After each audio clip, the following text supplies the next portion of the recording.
principe d'évaluation des populations de poissons exploités et introduction à une méthodologie en cas de peu de données. Première partie. Bonjour, je m'appelle Ola et je vais vous expliquer les principes d'évaluation des populations de poissons exploités et vous faire connaître une méthodologie applicable en cas de données manquantes. Pour commencer, nous allons rencontrer les contributions des 3 scientifiques rois-mages sur ce sujet. La première de celles-ci est Thomas Robert Malthus. Oui, c'est la même personne qui a écrit le livre intitulé « Un essai sur le principe de population ».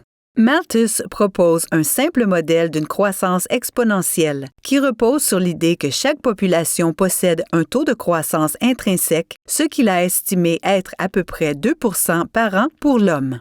Dans une croissance exponentielle, le taux de croissance par personne reste le même quelle que soit la taille de la population, ce qui fait que la population croît de plus en plus rapidement à mesure qu'elle s'agrandit.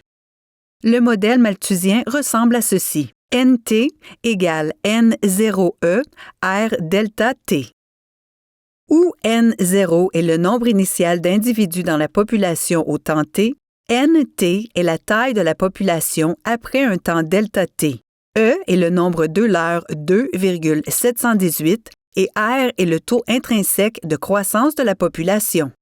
La deuxième personne à présenter est Pierre-François Verhulst, qui a développé le modèle de croissance logistique dans une série de 3 articles publiés entre 1838 et 1847.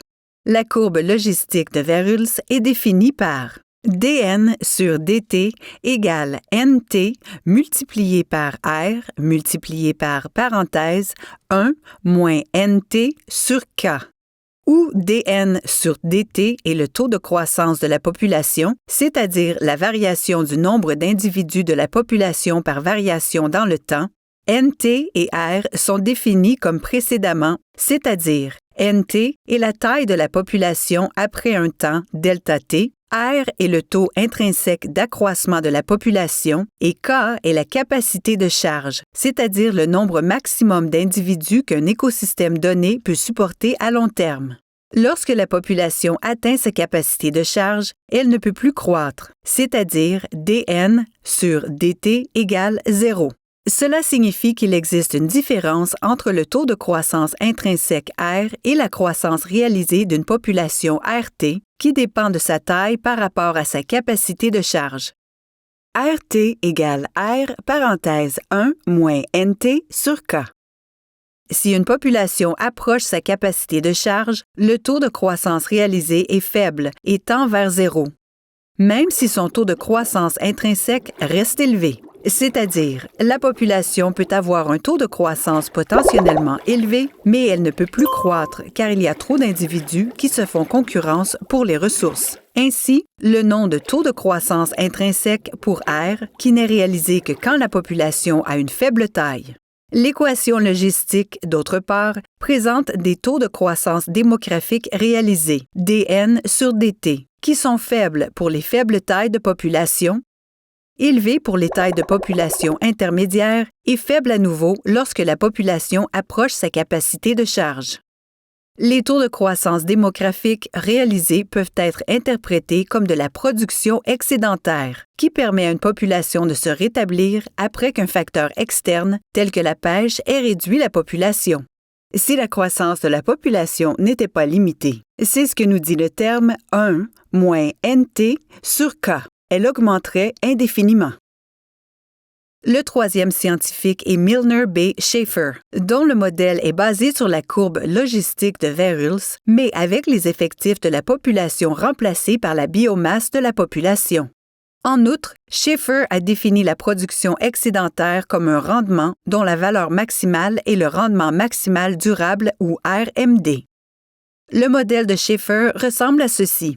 dB sur dt égale Y égale BT multiplié par R multiplié par parenthèse 1 moins BT sur B0, où dB sur dt est le taux de croissance de la population ou rendement Y, R est le taux intrinsèque d'augmentation de la population, tel que défini précédemment. BT est la biomasse au temps T et B0 est la capacité de charge de l'écosystème pour cette population. Notez que B0 est la même que K dans l'équation précédente et qu'il est appelé ainsi parce qu'avant qu'une population ne soit exploitée, au temps zéro, sa biomasse correspond plus ou moins à la capacité de charge. Le modèle de Schaeffer implique également RMD égale B0 multiplié par R sur 4 ou RMD égale K multiplié par R sur 4 pour une valeur donnée de K égale B0. La compréhension de ces équations vous aidera à bien saisir les principes sous-jacents des évaluations des stocks halieutiques en cas de données manquantes sur lesquelles repose le modèle appelé CMSY. Dans la prochaine vidéo, nous allons découvrir les éléments qui composent le modèle CMSY.